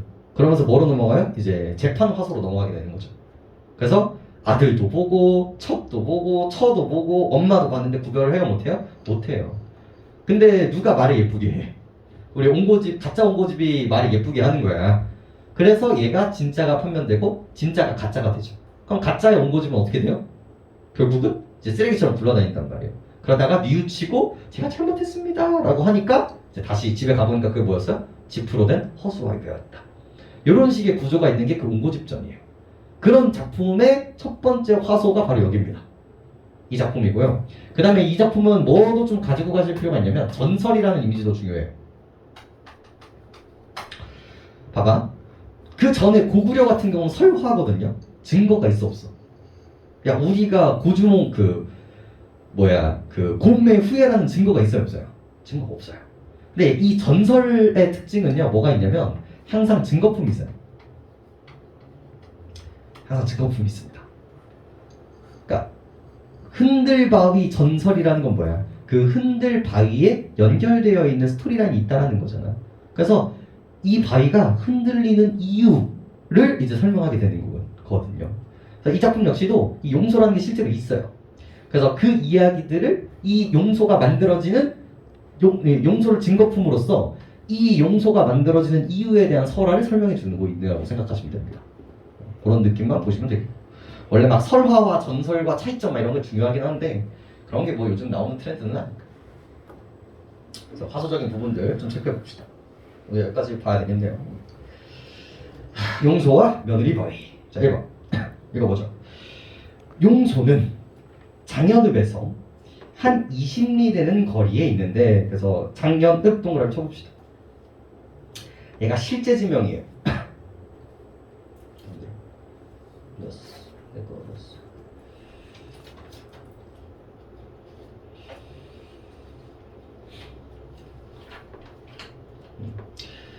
그래서 이름이 잘 기억나. 장년읍이라는 공간이 나오는데 실제 지명입니다. 실제로 여기에 뭐가 있는 거예요? 용소가 있는 거예요. 이렇게 용소와 거리가 있는데 그래서 사실성 부여 그 다음 전설의 증거로서의 역할을 하게 됩니다. 장현읍에서도 그 서도 민요로 유명한 몽금포 타령이 있거든. 그 몽금포 가는 길 옆에 그 인지 바로 그 옆에 용소라는 것이 있는데 그 전설로 어떻게 됐냐 할 것 같으면 그렇게 옛날 얘기지. 자 보세요. 투가 어때요? 투가 할머니가 여러분들한테 이야기를 하는 투예요. 왜냐면 이 작품은요 작자 미상이지만 김용구 구술로 되어 있습니다. 정말 오래된 이야기이기 때문에 얘는 어떻게 전달해요? 글로 전달되는 게 아니라 구비 전승이 되는 특징을 가지고 있어요. 할머니와 할머니로 이어지는 구조란 말이에요. 그러다 보니까 쓰여지는 게 없으니까 본질이 말투인 거예요. 그래서 이걸 뭐야? 그냥 녹음을 해서 갖다 적은 것 뿐이에요. 그래서 이 구비 전승의 특징을 살려서 갖다 적어놨다 보니까 이제 그런 구비 전승의 특징들이 계속 등장을 하고 있습니다. 그래서 뭐 타령이 인거든에서 이제 뭐가 잡혀요? 이 구비 전승의 특징이 구어체. 말을 하는 듯한 얘기를 하는 거죠. 이거 반대말이 뭘까요? 반대말이 글을 쓰는 듯한 느낌이라고 해서 문어체가 있습니다. 이렇게. 그래서 요거라고 하면 큰일 나. 이 작품은 원래 대부분의 소설은 문어체죠. 근데 이 작품은 구어체인 거예요. 두 번째. 그 다음에 뭐가 많아요? 이제 반복되는 어투가 많아요. 반복어. 그러니까 한 번 얘기를 해놓고 그 다음에 또 그 마디를 하고 있는 거고요. 그 다음에 군말. 필요 없는 말들 이런 것들도 이제 등장한다는 걸 확인할 수 있습니다. 좀 보시면 되겠고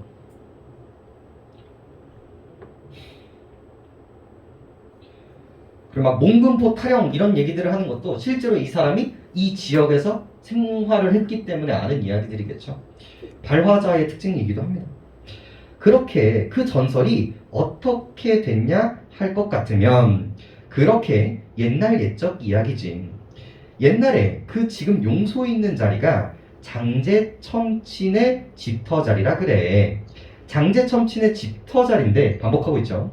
거기서 그 영감이 수천석 하는 부자로 아주 잘 살고 거기다가 좋은 집을 짓고서 있었는데 그 영감이 아주 깍쟁이가 돼서 그 다른 사람 뭐 도무지 뭐 도와주지도 않고 돈만 모으던 그런 유명한 영감이라서 거기 사람들이 말하면 돼지 하는 그런 영감이라네 라고 하면서 이제 언급을 하게 되죠. 첫 번째, 그 전설이 어떻게 됐냐 하면 밑줄 쳐볼까요?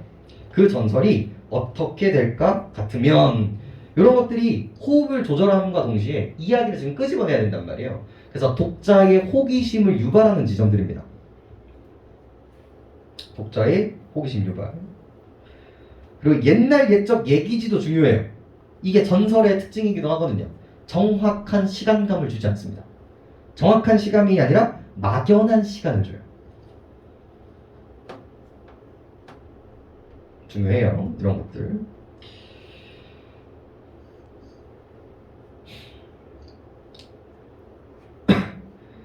그 다음에 장제라는 단어가 있는데 장제첨치라고 얘기를 하는데 이 장제라는 건 큰 부자를 되게 점잖게 말하는 부분도 있고요. 첨지 같은 경우는 나이 많은 남자를 낮잡아 부르는 말입니다. 그래서 조금 혼용되어 있어요. 높임과 낮춤이. 이제 발화의 특징이기도 하고. 그래서 거기에 누가 있었다? 부자가 한 명 있었다. 원래 이 용소가 있는 자리에 원래 부자네 집이었다요. 이게 과거. 부자는 집이었다. 근데 이 부자의 속성을 언급을 하고 있는데 자, 인물을 제시하는 방법은 두 가지가 있어요. 무슨 제시와 무슨 제시? 직접 제시와 간접 제시가 있습니다. 직접 제시는 서술자가 언급을 해주는 거고 간접은 행동과 대사를 가지고 얘기를 하는 건데 여기서는 어떻게 해주고 있어요? 직접적으로 표현을 하고 있어요. 어디에 밑줄 치시면 됩니다. 어디 갔어? 깍쟁이가 돼서 이 지점이 직접적 성격 제시인 부분이에요.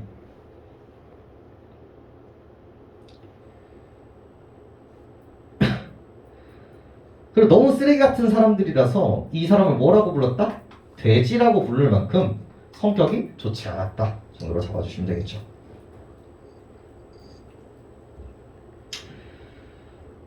그래서 국어라는 사람이 국어를 와도 당최 주지를 않고 대개 중들이인지 그 사주를 하러 와도 도무지 주지를 않고 그런 아주 소문이 나쁘게 나 있는 영감인데 이 부분은 뭐예요? 간접 제시인 거예요.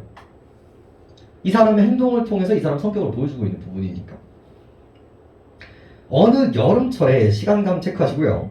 거기서인지 용소에 있는데 한 20리 가면 불타산이라는 산이 있는데 이 산도 실제로 있는 산이죠.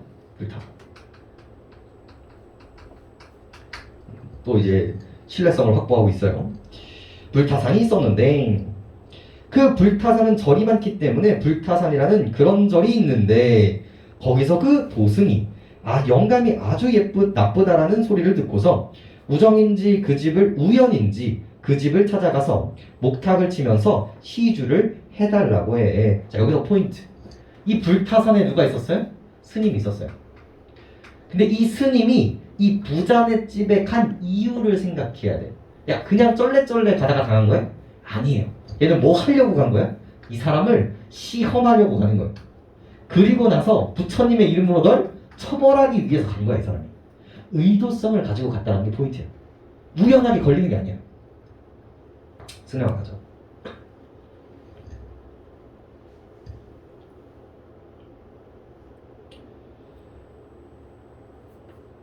그리고 뭐 산과 그 절의 유래 정도는 뭐 잡아주시면 될 것 같고요. 그래서 이제 영감이 뛰어나가서 얘기를 합니다. 너희 중놈이라는 건 불농불사하고 농사도 안 짓고 사업도 하지 않으면서 댕기면서 얻어만 먹고 그러는데 우리 집에서는 절대로인지 쌀 한 톨이라도 줄 수는 없으니 가라고 라고 얘기를 하고 있죠. 소리를 질러대고 그대로 이 중이 이제 가지를 않고 독경을 하고 있으니까 이 영감이 성이 나서 지금은 대개 삽이라는 게 있지만은 옛날에 그것을 뭐라고 하나 부삽이라고 하나 그거 있는데 바로 이 지점에 문제가 제일 많이 나오죠. 심지어 청자의 이해를 돕기 위해서 얘기를 하는 거야. 야, 지금은 삽이 있는데 요즘은 없어. 근데 그 삽이랑 비슷한 거야. 이렇게 말을 전달하는 방식의 특징이면서도 그걸로 두 엉덩이에 쇠똥을 퍼가지고는 우리 집 쌀에 줄 것은 없으니까 이거나 가져가라 하고 바랑에다가 쇠똥을 연단 말이요. 이런 였다, 넣었다. 그래서 이 구비문학의 특징도 잡히는 거죠. 바로 뭡니까? 사투리, 방언 이런 것들이 있어요. 근데 이런 거 다 묶어서 결국은 뭘까? 현장감, 사실감, 생동감 다 이쪽으로 다 연결되는 지점들이에요. 전부 다. 자금 있는데 허구서는 이제 바랑에다가 쇠똥을 연단 말이요. 그러면서 이 장제, 부자 이름이 장제였거든요. 장제의 뭘 보여줍니까? 악행으로 이야기가 시작이 되는 거예요. 똥으로. 그래서 여기서 모티프가 잡히는데 그 유명한 뭐라고 합니까? 모티프, 화소. 이 작품의 포인트죠. 좀 유식한 말로 학승 모티프라고 얘기합니다. 처벌을 했는데 이 새끼가 딱 걸렸죠.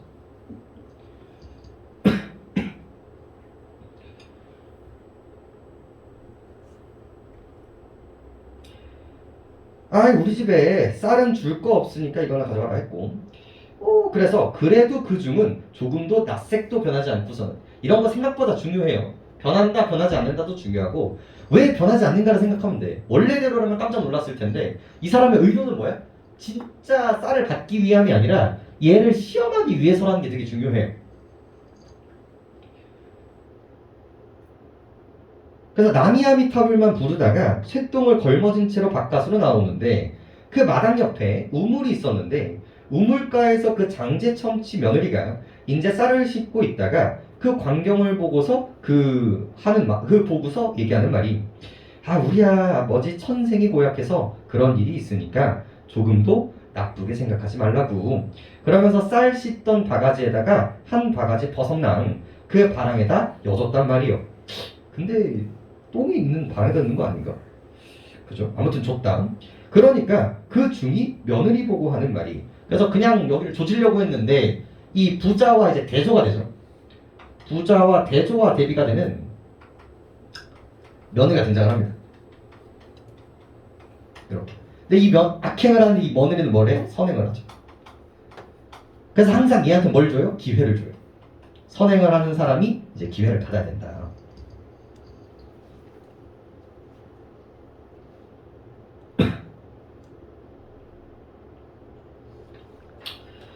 그래서 이제 며느리 중이 이제 하는 말입니다. 이거 정말 유명한 화소죠. 당신 집에 이제 조금 있다가 큰 재앙이 내릴 테니까 당시 빨리 집으로 들어가서 평소에 제일 귀중하게 생각하고 있는 것이 무엇인지 두세 가지만 가지고 나서는 저 불타산을 향해서 빨리 도망질해라. 그래서 이 불타산이 어떤 공간이 되는 거예요? 도망의 공간, 즉 이상향이 되는 겁니다. 이상향 혹은 구원의 공간. 요 이미지가 이제 만들어지게 되는 거고요. 기회를 줬죠. 그랬단 말이야. 그러니까 그 며느리가 급히 자기 집으로 들어가서 방 안에 자기 아들 누워서 재우던 아이를 들쳐업고 그 여자가 명주를 짜던 명지도투마리를 끌고 가고 또 자기네 집에서 개를 기르던 개를 불러가지고 나와서는 그 불타산을 향해서 다른 박질로 가는데, 그래서 세 가지를 가지고 나옵니다. 이 며느리가 세 개를 들고 오는데 하나가 뭐예요? 자기 자식. 뭐 이미지입니까? 이 사람이 수용하는데 혈육이에요. 혈육이 중요하고요. 그 다음에 배 가지고 오죠. 뭡니까? 재산이. 물질, 돈. 그 다음 세 번째 뭘 가지고 옵니까? 강아지. 개를 갖고 오죠? 이 사람의 관심거리. 흥미거리. 이렇게 생각하시면 됩니다. 이 세 가지를 가지고 옵니다. 그런데 어린애를 업고 명지도투마리를 이고 개를 불러가지고 그 불타산을 향하여 가는데, 라고 해서 이 세 가지를 묶어서 뭐라고 얘기할까요? 얘네들 세속적 욕망이라고 해석합니다. 인간이 가지고 있는 세속적 욕망을 상징하게 되고, 이 사람은 착한 사람이지만 그냥 이런 것들을 가지고 있는 건 당연하고,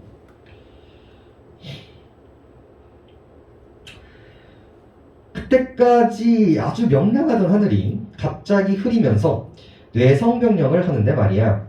그때 그 중이 먼저 무슨 주의를 시켰냐면, 자, 밑줄입니다. 너무 중요해요. 자, 보세요. 이 이야기는 이러니 저러니 해도 뭐예요? 시간의 흐름을 가지고 가는 건 맞아요. 시간의 흐름을 가지고 이야기가 전개되고 있어요. 하지만 무슨 속성을 가지고 있기 때문에 지금 구비문학의 특징을 가지고 있죠. 지금 뭐 하고 있는 상태야? 발화를 하고 있는 상태란 말이에요. 그러다 보니까 일부러 뭐 혹은 이 사람이 까먹을 수도 있죠. 이제 혹은 잊어서 일부러 뭘 조절을 하고 있어요? 순서를 조절하고 있어요.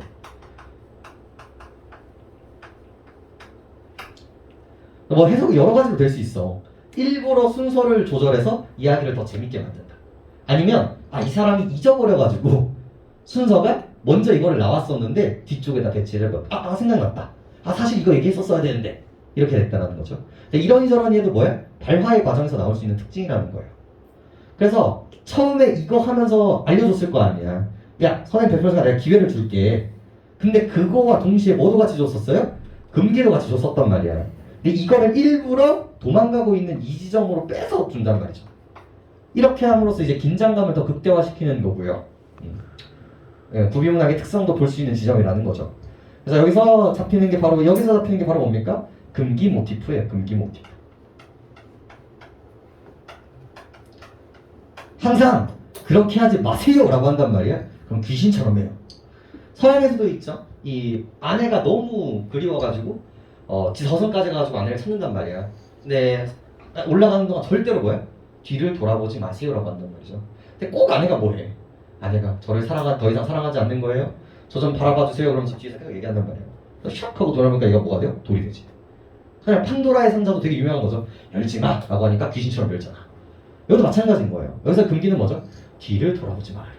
근데 귀신처럼 돌아보지. 그 얘기를 이제 하고 있는 거예요. 근데 이게 인간의 한계를 보여주는 거예요. 그네가 위로 올라가서 다시 날아갈 수밖에 없는 것처럼 공을 위로 던지지만 아래로 떨어질 수밖에 없는 것처럼 우리 인간이라는 건 뭐예요? 뒤를 돌아볼 수밖에 없다라는 존재라는 걸 이제 보여주고 있는 건데 그래서 뭐라고 주의를 시켰냐면 당신 가다가 뒤에서 아무런 소리가 나도 어떤 소리가 나도 절대로 뒤를 돌아보서는 안 된다. 금기죠. 근데 이연이 가는데 갑자기 뇌성명령을 하면서 그 벼락치는 소리가 나니까 깜짝 놀라서 뒤를 돌아봤단 말이야. 금기가 어겼죠. 두 가지로 해석이 될 수가 있는데 하나가 뭐예요? 하나가 이 금기를 어겼어. 첫 번째가 뭐로 해석할 수 있을까? 며느리의 경솔함. 약속을 금기를 잃어버린 거지. 그리고 두 번째 왜 돌아봤을까? 왜 굳이 돌아봤을까? 그냥 집이 박살이 났잖아. 아직도 세속적 욕망에 대한 미련. 이렇게 우리가 해석할 수 있어요. 이렇게. 엄청 중요합니다.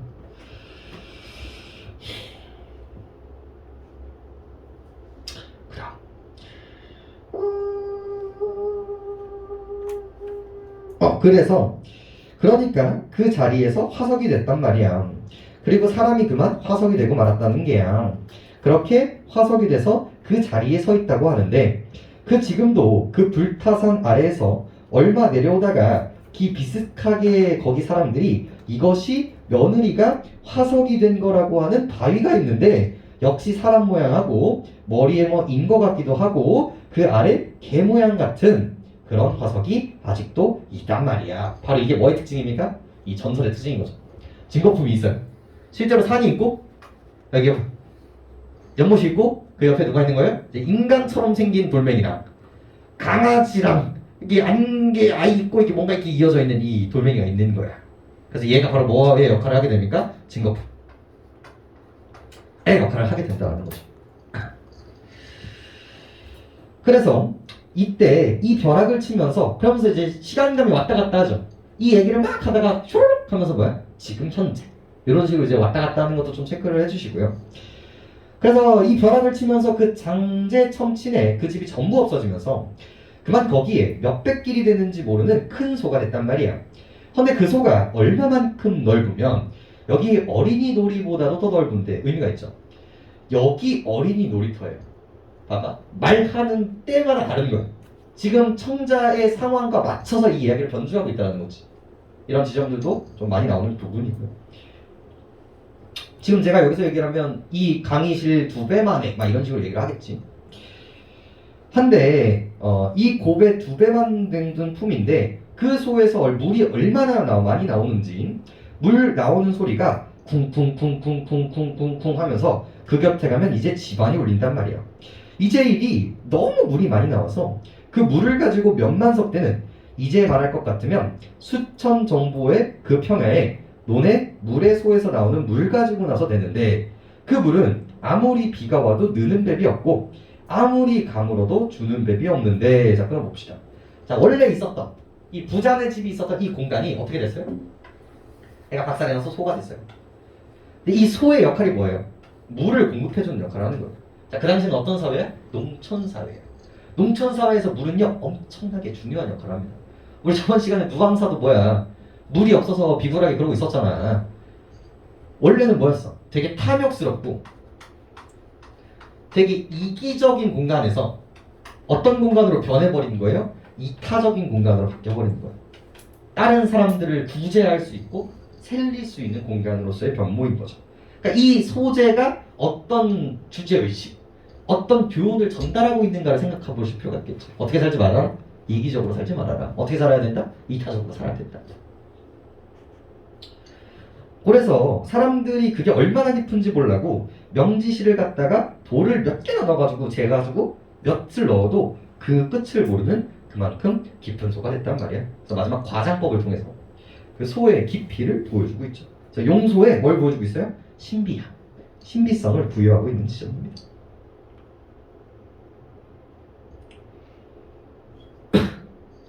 그래서 여기서 좀 유식한 말이 나오죠. 이런 이야기가 만들어진 이유가 뭘까? 실제로 그랬을까? 실제로 부자가 망해가지고 이런 얘기가 되었을까? 아니야. 여기서 나오는 키워드가 뭐냐면 결국 민중들의 뭐야 소원 심리가 반영되어 있단 말이에요. 그럼 뭐에 심리가 반영되어 있을까? 저 부자놈들 쪼개가지고 좀 잘 살았으면 좋겠다. 그래서 북의 재분배에 대한 소망이 반영되어 있다는 거죠.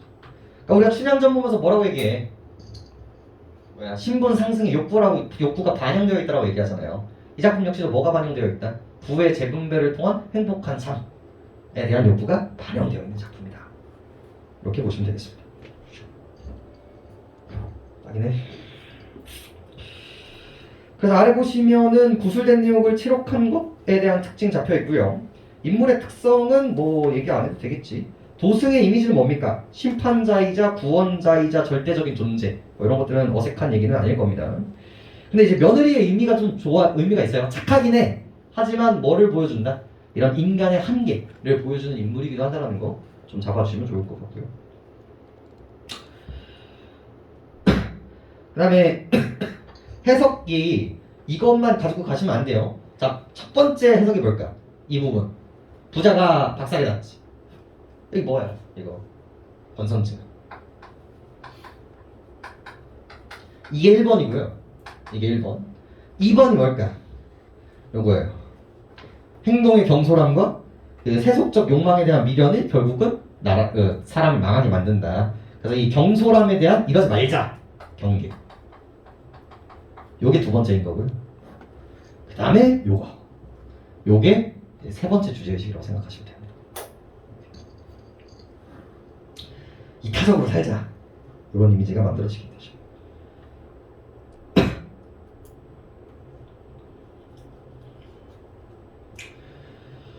그 정도 보시면 될 것 같은데.